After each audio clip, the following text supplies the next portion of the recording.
बहुत समय पहले दुनिया के नक्शे पर एक ऐसा राज्य था जिसका नाम इतिहास की किताबों में नहीं मिलता, क्योंकि उस राज्य की हिफाजत तलवारें नहीं किस्मत करती थी। कहते हैं वहाँ एक राजा था जो अपनी बेटियों को सोने चांदी नहीं बल्कि दुनिया की सबसे अनोखी तालीम देता था। लेकिन किस्मत जब किसी का इम्तिहान लेती है तो ज्ञान भी कम पड़ जाता है। और फिर एक दिन एक सवाल ने उसकी अपनी ही बेटी की जिंदगी बदल दी और शुरू हुआ लाल नाम के रहस्यमयी श्राप का तूफान। कहानी शुरू होती है राजा के दो बेहद सुंदर बेटियों से। राजा अपनी बेटियों से दुनिया की हर खुशी से ज्यादा प्यार करता था। एक दिन राजा ने दोनों को अपने दरबार में बुलाया और सवाल किया, मेरी राजकुमारियों बताओ किसके कारण आज राज कर रही हो। बड़ी राजकुमारी ने कहा, आपके कारण पिताजी। पर छोटी बेटी की आवाज में अजीब सा आत्मविश्वास था, मैं अपनी किस्मत के कारण कर रही हूँ पिताजी। ये जवाब राजा के दिल पर हथौड़े की तरह लगा। राजा का गुस्सा फूट पड़ा। उसने आदेश दिया, जाओ इस राज्य का सबसे मूर्ख लड़का खोज कर लाओ, उसी से इसका विवाह होगा। मंत्री निकल पड़ा। एक लड़का उसी डाल पर बैठकर उसी डाल को काट रहा था। मंत्री ने उसे देखते ही पकड़ लिया। उसने राजा के सामने लड़के को पेश करते हुए कहा, महाराज इससे बड़ा मूर्ख कोई नहीं हो सकता। ये जिस डाल पर बैठा था उसी को काट रहा था। राजा ने देखा और समझ गया और छोटी बेटी की शादी उसी लड़के से कर दी गई। दोनों चलते चलते एक शापित झील के किनारे पहुंचे। झील शांत थी, लेकिन उसकी खामोशी ऐसी थी जैसे वह सदियों से कोई भयानक सच छिपाए बैठी हो। अचानक लड़के ने झील की सतह पर लाल लाल चमकते हीरे तैरते हुए देखे। उसकी आंखें लोभ से चमक उठीं। राजकुमारी ने घबराकर उसे रोकते हुए कहा, इसे मत छुओ, ये झील अशुभ है। लेकिन लालच के आगे उसकी कोई बात नहीं चली। लड़के ने एक लाल हीरा उठा लिया और उसी पल से उनकी किस्मत का अंधेरा सफर शुरू हो गया। दूसरे राज्य में पहुंचकर वह मूर्ख लड़का राजा के दरबार में दरबान बन गया। एक दिन दरबार में जुए का खेल चला तो उसने वह लाल हीरा दांव पर रख दिया। सबकी आंखें उस लाल की चमक में खो गईं और मूर्ख की किस्मत अचानक पलट गई। कुछ ही दिनों में उसने उस लाल से बहुत रुपए जीत लिए। दरबारियों की ईर्ष्या भड़क उठी और यह बात राजा तक पहुंची। राजा ने हीरा देखा तो उसने बिना देर किए हीरा छीन लिया और इसे अपनी बेटी को दे दिया। राजकुमारी ने उस लाल को गले में पहन लिया। उसने एक तोता और मैना पाल रखा था। उसकी पालतू मैना बोली, राजकुमारी यह लाल तो बेहद सुंदर है। किंतु तोता बोला, तुम क्या जानो, लाल का जोड़ा होता तो और सुंदर लगता। ये सुनकर राजकुमारी के दिल में दूसरा लाल पाने की आग जल उठी। वह सो गई और सुबह तक न खाई न पिया, बस एक जिद करती रही, एक और लाल चाहिए, नहीं तो मैं मर जाऊंगी। राजा डर गया क्योंकि एक ही बेटी थी और उसने मूर्ख दरबान को आदेश दिया कि एक और लाल ला कर दो, नहीं तो पूरे परिवार को गड्ढे में जिंदा दफना दिया जाएगा। वह घर आया और राजकुमारी को सारी बात बताई। राजकुमारी बोली, मैंने उसी दिन आपको कहा था कि लालच न करें, नहीं तो खतरा होगा। पर अब हो भी क्या सकता था। मूर्ख युवक लाल की खोज में निकल पड़ा। चलते चलते वह उसी नदी किनारे पहुंच गया। उसने सोचा, क्यों ना इस बात का पता लगाया जाए कि ये हीरे कहां से बहते हुए आ रहे हैं। यही सोचकर वह नदी के किनारे किनारे चल दिया। एक जगह उसने देखा कि किसी लड़की का सिर कटा है और उसका खून नदी में टप टप गिर रहा है। खून लाल बन रहा है और वही लाल नदी की धारा में बह रहा है। यह देखकर वह चुपचाप एक पेड़ पर चढ़कर छुप गया और छुप छुप कर देखने लगा कि आखिर माजरा क्या है। जब शाम हुई तो एक राक्षस आया। उसने पास के एक पेड़ से एक फूल तोड़कर उस लड़की को सूंघा दिया। लड़की तुरंत जीवित हो उठी। दूसरे दिन जब राक्षस बाहर जाने लगा तो उसने फिर तलवार से उस लड़की की सिर काट दी। उसी तरह उसका खून टपकने लगा। राक्षस के चले जाने के बाद लड़का पेड़ से उतरा। उसने उसी पेड़ से एक फूल तोड़ा जिससे राक्षस ने तोड़ा था और उसे लड़की को सूंघा दिया। लड़की तुरंत जी उठी। लड़के को देखकर बहुत खुश हुई। दोनों ने दिन भर खूब मस्ती की। शाम होने वाली थी तो उस स्त्री ने युवक को मच्छर बना दिया। जब राक्षस आया तो बोला, मुझे किसी मनुष्य की गंध आ रही है। स्त्री ने कहा, यहाँ कहाँ से मनुष्य आएगा मेरे स्वामी। ये सुनकर राक्षस शांत हो गया। इसी तरह राक्षस के चले जाने पर लड़का लड़की को फूल सूंघाकर जिंदा कर देता और शाम होते ही राक्षस फिर उसकी सिर काट देता। 4-5 दिन दोनों इसी तरह दिन भर मौज मस्ती करते रहे। स्त्री उसे जादुई दुनिया में लेकर जाती जहाँ तरह तरह चीजें होती। एक दिन युवक ने कहा कि वह राक्षस से पूछे कि उसके प्राण कहाँ बसे हैं। स्त्री के पूछने पर पहले तो राक्षस टाल मटोल करता रहा, झूठ मूठ कुछ भी बता देता। लेकिन एक दिन उसने सच्चाई बताई। राक्षस बोला, मेरे प्राण 7 समुद्र पार एक ताड़ के पेड़ पर हैं। उस पर एक पिंजरा है जिसमें एक तोता है। उसी तोते के अंदर मेरे प्राण हैं, इसीलिए मुझे कोई नहीं मार पाता। युवक ने यह राज जान लिया और राक्षस के प्राण को समाप्त करने निकल पड़ा। जाते जाते वह एक पेड़ के नीचे विश्राम करने लगा। थका होने के कारण उसे नींद आ गई। उसके सोते ही एक जहरीला सांप निकला और उसे काट लिया। दर्द से उसकी नींद खुल गई और वह तड़पने लगा। वहीं पास की एक गुफा में एक भेड़िया अपनी पत्नी और बच्चों के साथ रहता था। उसने युवक की दर्द भरी पुकार सुनी और उसके पास पहुंच गया। उसने देखा कि युवक को किसी जहरीले सांप ने काट लिया है। भेड़िया बोला, भाई तुम कौन हो ये तो मैं नहीं जानता, पर तुम्हें बचाना मेरा कर्तव्य है। भेड़िया युवक को अपनी गुफा में ले गया। उसकी पत्नी एक मनुष्य को देखकर डर गई। भेड़िए ने कहा, डरो मत, यह एक भला मनुष्य है, हमें इसकी जान बचानी होगी और इसका एक ही उपाय है। अगर पहाड़ के उस पार रहने वाली विषारिणियों के सिर का गूदा मिल जाए तो इसकी जान बच सकती है। भेड़िए ने देर किए बिना अपनी पत्नी से कहा, मैं अभी विषारिणी के पास जाता हूँ, तुम इस मनुष्य की देखभाल करती रहना। भेड़िया पहाड़ की दूसरी तरफ पहुंचा। वहां का दृश्य किसी दूसरी दुनिया जैसा था। अचानक सामने एक प्राणी आई जिसका निचला हिस्सा चमकीले मोर जैसा था और ऊपर का हिस्सा स्त्री का। वह गरज कर बोली, कौन है जो विषारिणी की भूमि में पैर रखने की हिम्मत करता है? भेड़िया कांपते हुए बोला, हे देवियों, मैं आपकी शरण में आया हूँ। एक मनुष्य मर रहा है, कृपा करके उसकी मदद करें। विषारिणियों की टोली इकट्ठी हो गई। फिर उनकी मुखिया धीरे से मुस्कुराई और बोली, ठीक है भेड़िए, हम सहायता करेंगे, लेकिन एक शर्त है। भेड़िया बोला, कैसी शर्त? मुखिया बोली, जिस मनुष्य को तुम बचाना चाहते हो, वह जिस राक्षस का नाश करने निकला है, वह साधारण राक्षस नहीं है, वह हमारी रानी का शत्रु है। राक्षस जब मरेगा तब तुम हमें उसका प्राण मृत्यु का चक्र लाकर दोगे। भेड़िया चौंक गया। प्राण मृत्यु का चक्र? वह क्या है? विषारिणी बोली, राक्षस के तोते में उसका प्राण बसा है। जब वह प्राण नष्ट होगा तो उससे एक प्रज्वलित शक्ति निकलेगी। उसे एक शीशी में बंद करके मुझे सौंपना होगा, तभी मैं उस मनुष्य की मदद करूंगी। भेड़िया समझ गया कि सौदा कठिन है, लेकिन युवक को बचाने के लिए वह तैयार था। उसने सिर झुकाकर कहा, मैं यह सौदा स्वीकार करता हूँ। विषारिणी मुस्कुराई, ठीक है, चलो तुम्हारे मित्र को बचा देते हैं। विषारिणी हवा में उड़ी। उनके चमकदार पंखों से रोशनी बरस रही थी। भेड़िया उन्हें अपनी गुफा की ओर ले आया। गुफा में सांसें टूटती हुई युवक पड़ा था। विषारिणी ने अपनी उंगली के नाखून से अपने सिर से थोड़ा सा नीला गूदा निकाला और युवक के घाव पर लगाया। क्षण भर में घाव से धुआं उठने लगा और फिर काला झर बाहर निकलकर जमीन पर टपकने लगा। युवक ने पहली बार आंखें खोली। वह खोई हुई आवाज में बोला, मैं बच गया। विषारिणी बोली, हाँ, लेकिन अब तुम्हारी असली परीक्षा शुरू होती है। राक्षस के तोते में बसे हुए प्राण को अगर तुम मारने में कामयाब होते हो तो उससे निकलने वाली जीवन मृत्यु चक्र ऊर्जा मुझे देनी होगी। युवक बोला, आपकी कृपा से मेरी जान बची है, मैं इस उपकार का बदला जरूर चुकाऊंगा। उस राक्षस ने लड़की को वर्षों से कैद कर रखा है, मैं उसे भी आजाद कराऊंगा। तभी विषारिणी ने एक और भयानक बात कही। उसने कहा, जिस लड़की को तुम बचाने चले हो वह जन्म से मनुष्य नहीं है, वह राक्षस वरुणाग की बनाई हुई माया नारी है, एक जादुई स्त्री जिसका अस्तित्व उसी के जादू से बंधा है। अब ध्यान से सुनो, यहाँ से 2.5 दिन की दूरी पर विषधारों का देश समंदाल है। वहाँ की राजकुमारी विषकन्या बहुत ही सुंदर थी। उसके बोलने पर ऐसा लगता था जैसे बसंत आ गया हो। उसकी सुंदरता के चर्चे कई राज्यों में फैले थे। लेकिन एक दिन राक्षस वरुणाग ने बाग में विचरण करती हुई राजकुमारी विषकन्या को देखा। उसकी मोह में राक्षस बंध गया। वह छुप छुप कर नजर रखने लगा कि राजकुमारी को कैसे अपना बनाए, और एक रात वही हुआ। वह सोती हुई राजकुमारी को उठा लाया और उससे प्रेम संबंध बनाने को कहा। राजकुमारी ने जब मना किया तो उसने उसे मारकर उसका सिर काट दिया और विषधारों की सरहद पर रख आया। विषधारों की कुलदेवी इससे बहुत नाराज हुई और उन्होंने उसे श्राप दिया, जैसे तुमने निर्दयी होकर राजकुमारी का सिर काटा है, वैसे ही अब तुम अपने शरीर से एक स्त्री बनाओगे और हर दिन उसका सिर अपने ही हाथों से काटकर फिर उसे जिंदा करोगे।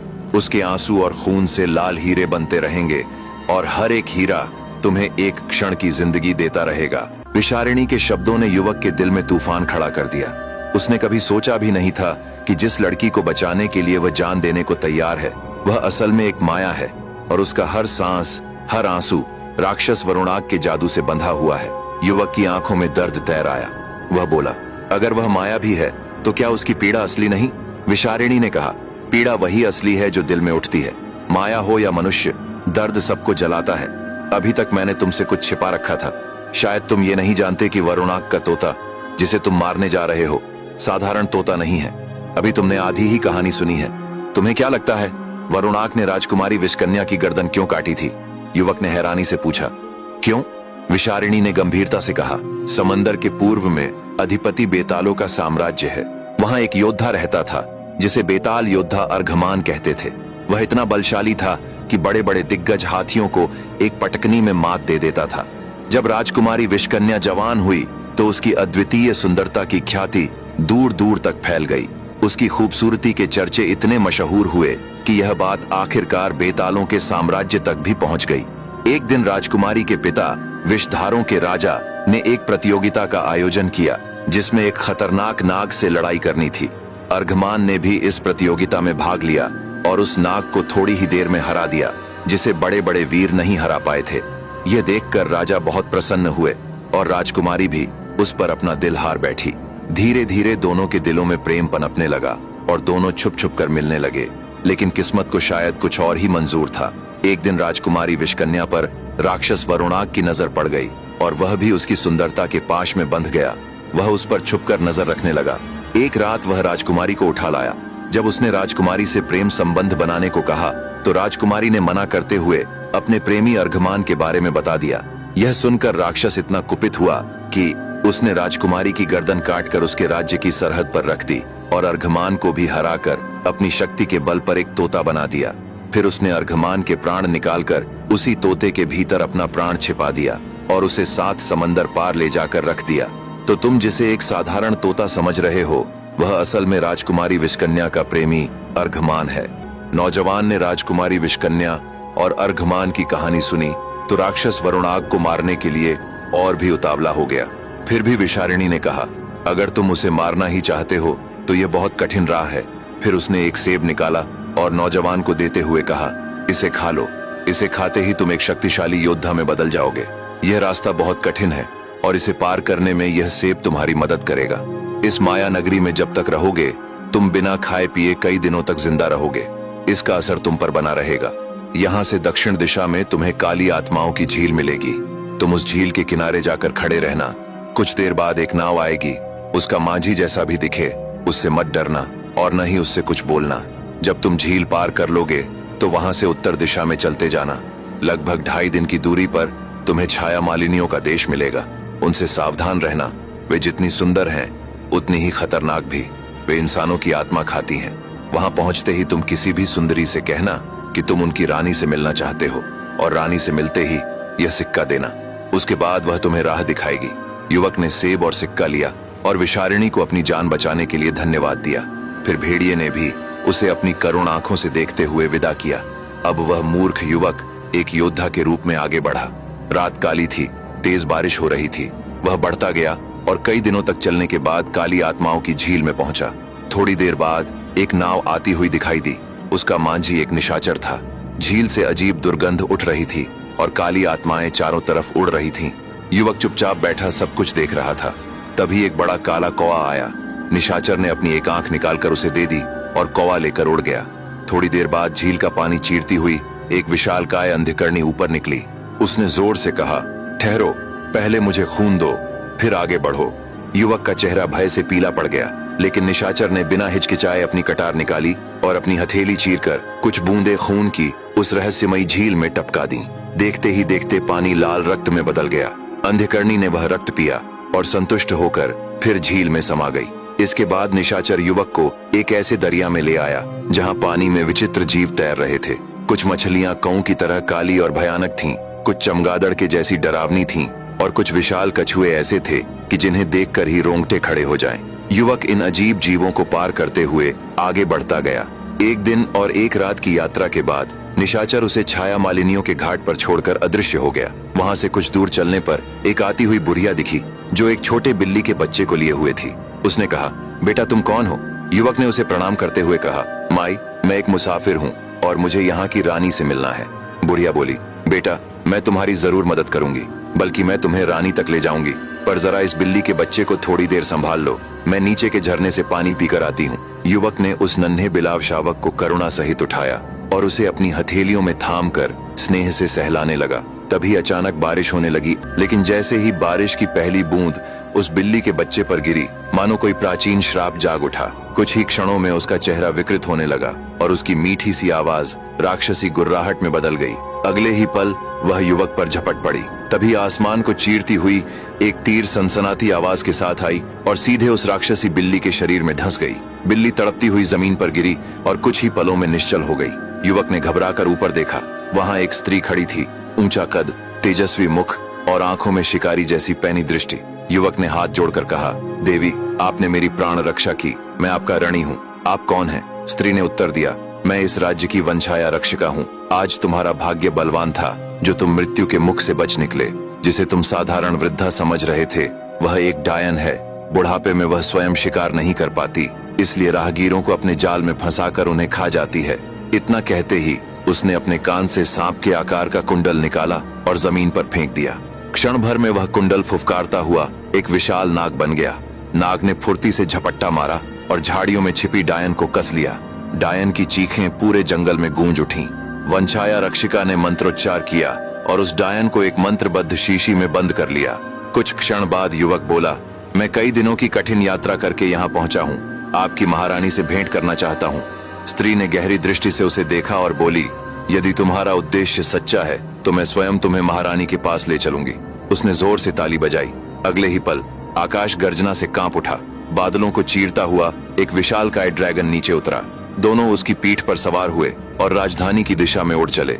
राजधानी पहुंचकर युवक को महारानी के सामने लाया गया।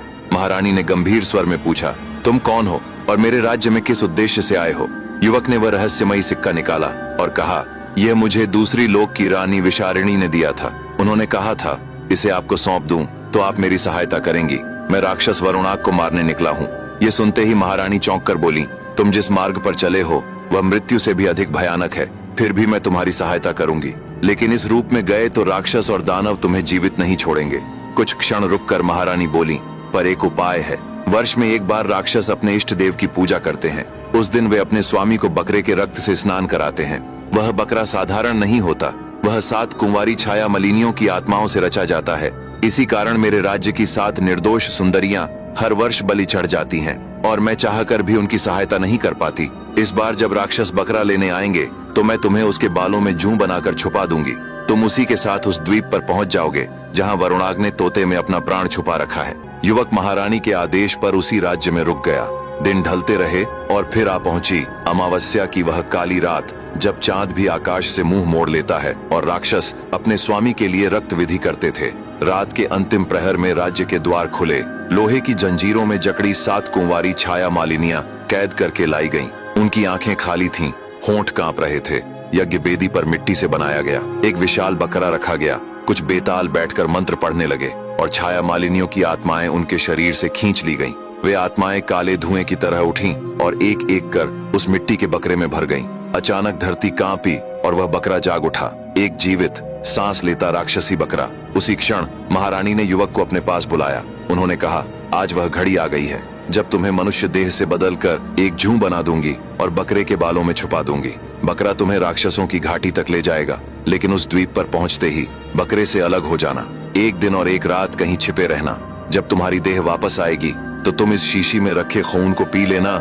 इससे तुम एक पिशाच बन जाओगे, क्योंकि मनुष्य देह में आगे बढ़े तो तुम किसी राक्षस के हाथ मारे जाओगे। इसलिए पिशाच रूप में वहां से 2.5 दिन की यात्रा करके पूर्व दिशा में जाना। वहां तुम्हें मिलेगा कपालिनियों का देश। उस देश की रानी से कहना कि तुम मेरे भेजे हुए हो। उसका और राक्षस वरुणाग का पुराना बैर है। उसे पता है कि वह तोता कहाँ छुपाया गया है। वही तुम्हें असली राह दिखाएगी। इतना कहकर महारानी उठी। मंत्रों की गूंज गहरी हुई। युवक की देह सिकुड़ने लगी। क्षण भर में वह एक जूं बन गया। उसे राक्षसी बकरे के घने बालों में छुपा दिया गया। कुछ ही देर में बकरे को लेकर रानी सैनिकों के साथ काले समंदर की घाटी पर आई। उधर से कई विशालकाय राक्षस आते हुए दिखे। तट पर पहुंचते ही रानी ने उनका स्वागत किया और बकरा उन्हें सौंप दिया। बकरे को साथ लिए राक्षस आगे बढ़े। भयावह घाटियों और रक्त सुगंध से भरे मार्गों को पार करते हुए वे अंततः काली घाटी पर पहुंच गए। यही वह अभिशप्त स्थल था जहां राक्षसों का सरदार अपने इष्ट देव को बलि चढ़ाता था। उसने विशालकाय बकरे को अंधे पुजारी के हवाले कर दिया। पुजारी की आंखों पर काली पट्टी बंधी थी और उसके होठों से प्राचीन विकृत मंत्र फूट रहे थे। जैसे ही विधि आरंभ हुई, धरती कांप उठी। हवा में खून और धुएं की तीखी गंध फैल गई। उसी बकरे के घने सख्त बालों में युवक जूं बनकर छिपा हुआ था। उसकी सांसें बेकाबू हो चली थीं और दिल की धड़कनें ऐसी गूंज रही थीं मानो राक्षस उन्हें सुन लेंगे। पर अवसर मिलते ही वह फुर्ती से बकरे से निकलकर अंधेरे शिलाखंडों के पीछे जा छिपा। एक दिन एक रात बिना हिले वहीं पड़ा रहा। दूसरी रात के अंतिम पहर उसकी देह पुनः मानव रूप में लौटी और तभी उसे रानी के शब्द याद आए। कांपते हाथों से उसने वह लाल लहू निकाला और पी लिया। जैसे ही रक्त उसके गले से उतरा, उसका शरीर बदलने लगा। नसों में ज्वाला दौड़ पड़ी, आंखें अंधकार में चमक उठीं। अब वह पिशाच बन चुका था। बिना एक क्षण गंवाए वह पूर्व दिशा की ओर निकल पड़ा। 2.5 दिन की कठिन यात्रा के बाद वह पहुंचा कपालिनियों के देश में। धुंध से ढके द्वार पर 2 निशाचरी पहरेदार खड़ी थीं। युवक ने विनम्रता से अपने आने का उद्देश्य बताया। उसे तुरंत महारानी के सामने प्रस्तुत किया गया। महारानी ने उसकी आंखों में झांका और गंभीर स्वर में कहा, तुम्हारा मार्ग रक्त से भरा है, फिर भी तुम रुके नहीं। युवक ने छाया मालिनियों की रानी का संदेश सुनाया और बताया कि वह राक्षस वरुणाग का वध करना चाहता है। महारानी कुछ पल मौन रहीं, फिर बोली, उसके प्राण उसके शरीर में नहीं बल्कि एक तोते में कैद हैं। राक्षस ने अपने ही शरीर से एक स्त्री की रचना की है। हर दिन वह उसका वध करता है। उसी क्षण उसकी शक्ति क्षीण होती है और वह मायावी कारागार में फंस जाता है। बस वही क्षण तुम्हारा अवसर होगा। इतना कहकर महारानी ने मंत्र पढ़े। काली आत्माओं से बना एक भयावह ड्रैगन प्रकट हुआ। फिर उन्होंने कहा, इस पर सवार हो जाओ, यही तुम्हें तोते तक ले जाएगा। जैसे ही युवक उस स्थान के निकट पहुंचा, राक्षस को आभास हो गया। धरती फटने लगी, आकाश काला पड़ गया। पूरी शक्ति के साथ राक्षस वहां आ पहुंचा। आंखों से आग बरसती हुई, मुंह से विष टपकता हुआ और शरीर से धुआं उठता हुआ। पर उसी क्षण युवक ने एक ही झटके में तोते की गर्दन मरोड़ दी। तोते की चीख के साथ ही राक्षस की छाती फट गई। उसके शरीर से काली आत्माएं निकलकर आकाश में विलीन होने लगी। वह घुटनों पर गिरा और जमीन छूते ही राख में बदल गया। युवक ने तोते से निकली मृत्यु चक्र शक्ति को एक बोतल में कैद कर लिया। फिर वह काले ड्रैगन पर सवार होकर कपालिनियों के रहस्यमय देश में पहुंचा, जहां रानी यह जानकर बहुत प्रसन्न हुई कि राक्षस का अंत हो गया है। रानी ने अपने जादुई बल से उसे फिर से मनुष्य देह में वापस कर दिया। साथ ही उसे एक प्राचीन पत्र दिया जिसमें एक नाव कैद थी। उन्होंने कहा, इस नाव को उत्तरी समंदर में छोड़ देना। पानी में आते ही यह एक बड़ी नाव में बदल जाएगी। इस पर सवार हो जाना, यह तुम्हें छाया मलिनियों के देश तक ले जाएगी। युवक उस नाव में सवार होकर छाया मलिनियों के देश पहुंचा। रानी उसके वापस आने पर बहुत खुश हुई। वह वहां कुछ दिनों तक रहा। इसके बाद रानी ने उसे सम्मान के साथ विदा किया। युवक चलता हुआ शापित झील पहुंचा। कुछ ही देर में एक निशाचर नाव लेकर आया और उसे पार कराया। फिर वह विषारिणियों के देश पहुंचा और रानी को तोते से निकली मृत्यु चक्र शक्ति सौंप दी। रानी उसे पाकर बहुत खुश हुई और उससे कुछ इनाम मांगने को कहा। युवक ने कहा, मैं इस राह पर सिर्फ एक लाल हीरा लेने निकला था। मेरी पत्नी मेरा इंतजार कर रही होगी। रानी उससे इतनी प्रसन्न हुई कि उन्होंने उसे बहुत सारा धन दे दिया। युवक वहां से खुश होकर आगे बढ़ा। रास्ते में उसे वही भेड़िया मिला जिसने उसकी जान बचाई थी। युवक ने उसे धन्यवाद दिया और आगे बढ़ गया। आखिरकार वह उस राज्य में पहुंचा जहां उसकी पत्नी थी। युवक ने राजा को कुछ लाल हीरे सौंपे और फिर अपनी पत्नी को साथ लेकर वहां से चला गया। दोनों ने एक शांत जगह चुनी। वहीं युवक ने एक छोटा सा नगर बसाया, एक सुंदर महल बनवाया और अपनी पत्नी के साथ सुकून भरा जीवन जीने लगा। तो दोस्तों, कैसी लगी आपको यह कहानी? ऐसी ही और कहानियां सुनने के लिए मेरे साथ जुड़े रहिए।